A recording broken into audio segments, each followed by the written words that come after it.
He came out of the woods, smiling, but something was wrong.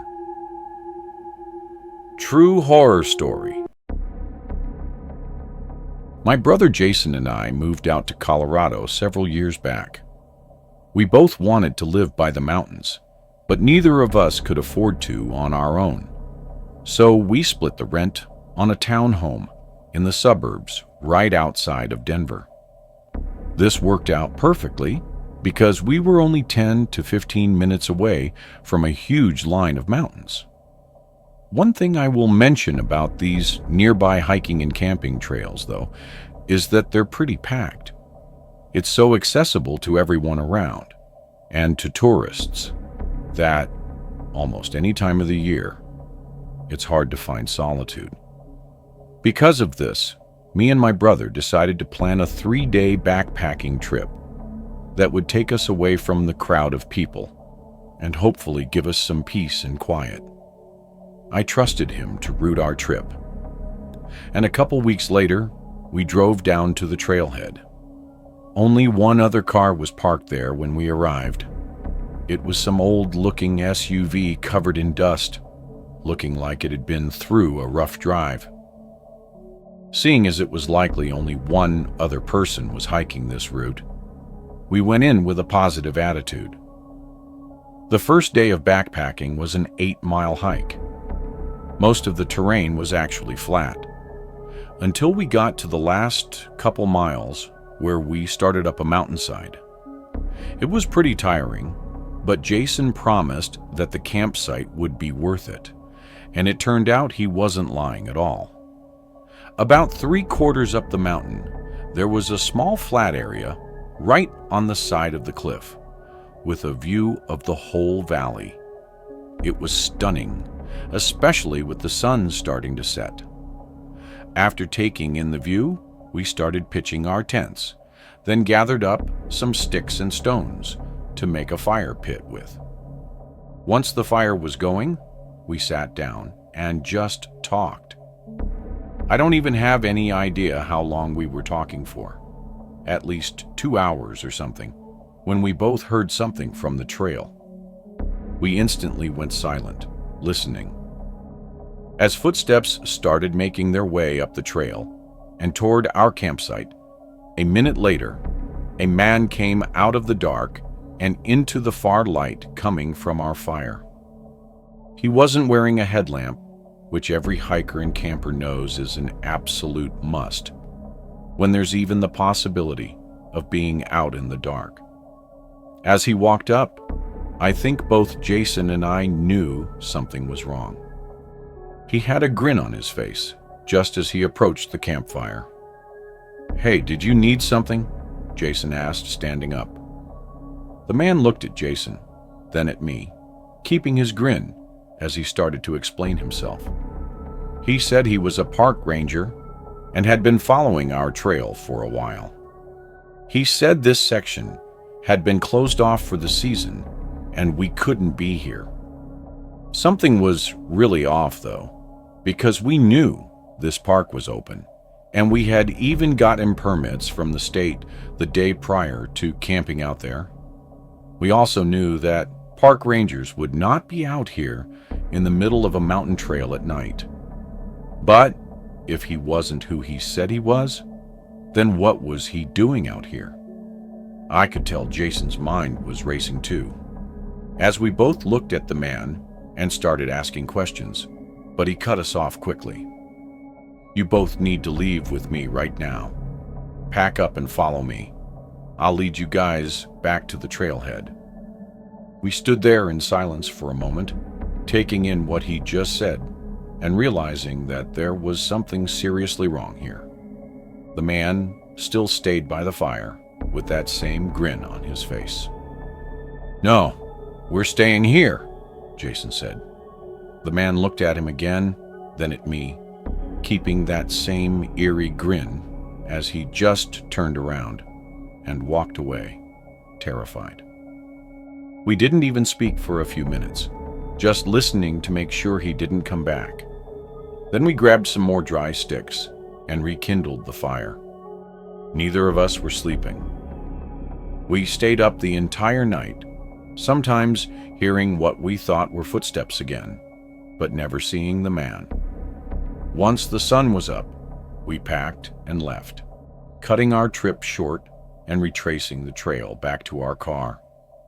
When we got back, that same dusty SUV was there, which got us both wondering if that hiker had run into the same man as us and what happened to them. We notified the police, but ultimately found nothing out of it. There was no doubt the man was lying about being a park ranger, but the fact that he tried to lead us out into the woods in the middle of the night means he was likely trying something horrible. What that was, we don't know.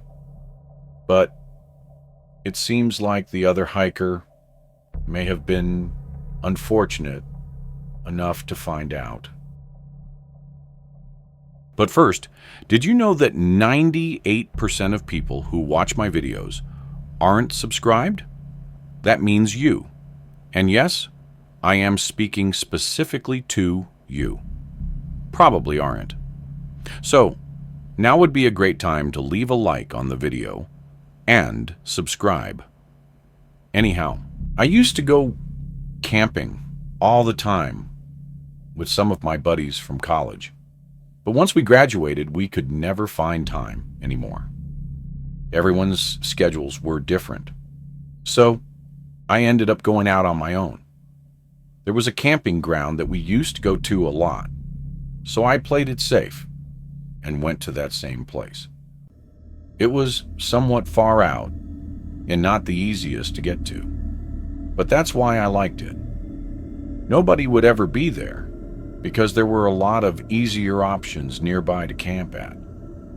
Knowing the route, I got there no problem and set all of my stuff up. Not long after, though, a man showed up.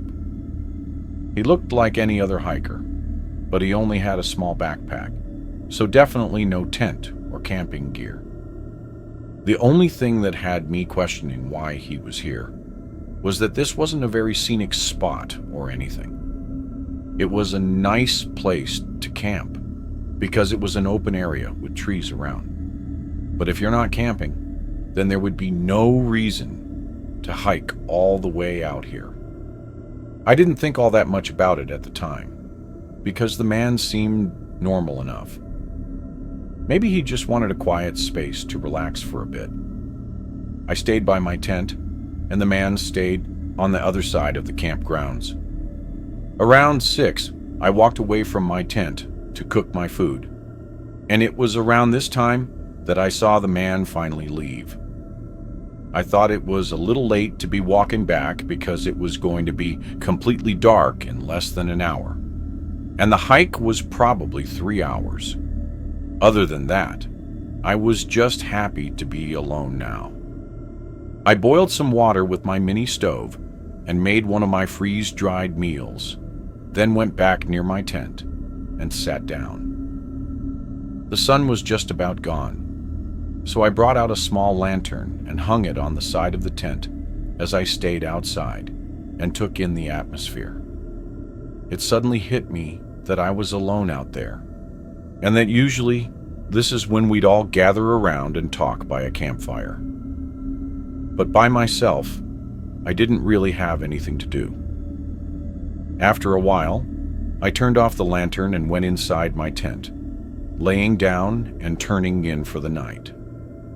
Sometime in the middle of the night, I woke up to the sound of steps nearby. When I opened my eyes, it was pitch black, and I had no idea how long I'd been asleep for. But the footsteps came closer and closer until they stopped on the other end of the campground. After a few seconds, I felt around for my lantern and turned it on, then unzipped the tent and looked out. 20 or so feet from my tent, there was the shape of a man, standing right by where I'd seen the guy from earlier standing, and from what I can make out, it was likely the same person. But they were just standing there, not doing anything. It was far enough into the night that this was immediately disturbing. no matter the context. And having turned my lantern on, he definitely saw me. "Hey, are you okay?" I called out to him. I waited a couple seconds, but he didn't show any signs of acknowledging me. I couldn't even tell which direction he was facing, but he was either facing away from me or directly at me, and I don't even know which way was more disturbing. I reached for my pocket knife from my backpack, then did the only thing I could do, which was stay sitting there and wait. The most increasingly uneasy 15 minutes of my life passed as I looked at this man standing there and barely move before he suddenly turned and walked off in the same direction he had gone before. And I could see from the way his figure moved when he turned that he had been facing me. So that whole time he was there, he was just staring at me. I felt chills run through me as the man's footsteps got quieter and quieter, fading out in the distance. I didn't know what else to do other than stay up in case he came back, and as far as I know, he never did. I left in the morning and got back safely, but since then, I haven't been out camping. I don't know what that man was doing, but there's no world in which that wasn't extremely disturbing.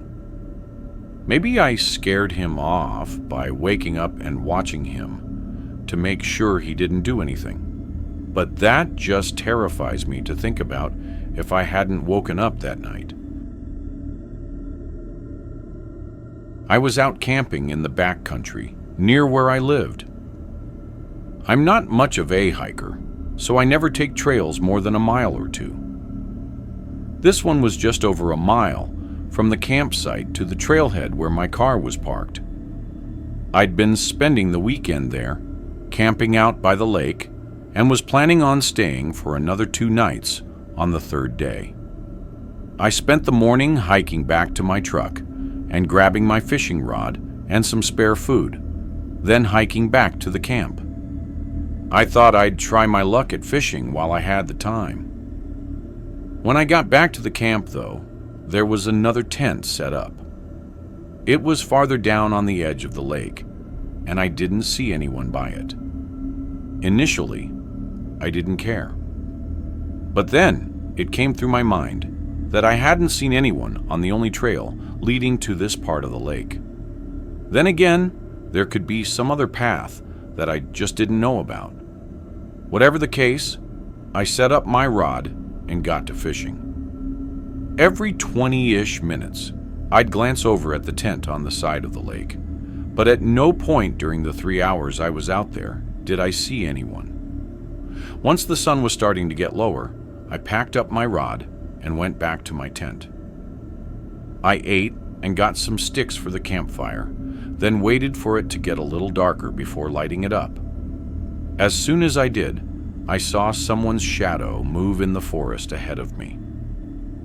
They were just far enough for the light to not reach them. So after that quick glimpse, all I could see was total darkness. I made the assumption that it was the person with the tent down by the lake, probably gathering sticks for a fire. It was weird that just when I lit up my campfire, they were right outside my camp, but I chose to not overthink it. I leaned back in my chair and relaxed, looking at the fire, the sky, and the lake. It was so calming I almost wanted to fall asleep in the chair, but just 1/2 hour later, I looked past the fire and saw several figures coming from the forest. Once they were closer, I counted 4 men, all coming right up to my campsite. There was a lot going through my head, but I tried to suppress any nervous feelings and hoped it was just a nearby camping group in need of help or something. When they came into the light, I could see that they were all in their 30s or 40s and had straight faces. Once they were just a few feet from me and were still walking, I got up from my chair and nervously began asking what they needed. None of them responded, only continuing to walk up. Two of them went behind me, going straight from my tent as the other two pushed me aside. There was no doubt what was going on now, but I knew fighting back would only make things worse. I watched the two men start searching through my things as the other two continued to push me further away. I tried saying anything I could, but the men had an emptiness to their eyes. That showed they did not care at all. I was telling myself in my head to just stay calm and let them take what they want. But the two men kept pushing and dragging me further and further out, away from the campsite and away from the light. After a minute, I could barely see where we were going, and couldn't hear anything but our footsteps in the silent forest. Then we stopped. I turned and faced them. And as we stood in the darkness between the trees, all my fears just hit me at once. One of them reached for something, and I instantly took off running. All I could hear were my footsteps pounding against the leaves and grass as I got further out.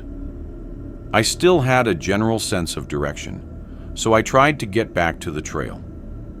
When I did, I went straight from my truck, and from what I could tell, nobody followed me. I reported the case to the police, but in the end, almost all of my stuff was stolen, and no trace was left to help figure out who they were. What they were dragging me out into the forest to do is probably obvious, so I think I was beyond lucky to have made it out with my life. If you enjoyed this video, don't forget to hit the like button and subscribe to the channel for more amazing video. Turn on the notification bell so you don't miss any updates. All right, that's it for today. Take care, and I'll see you in the next one.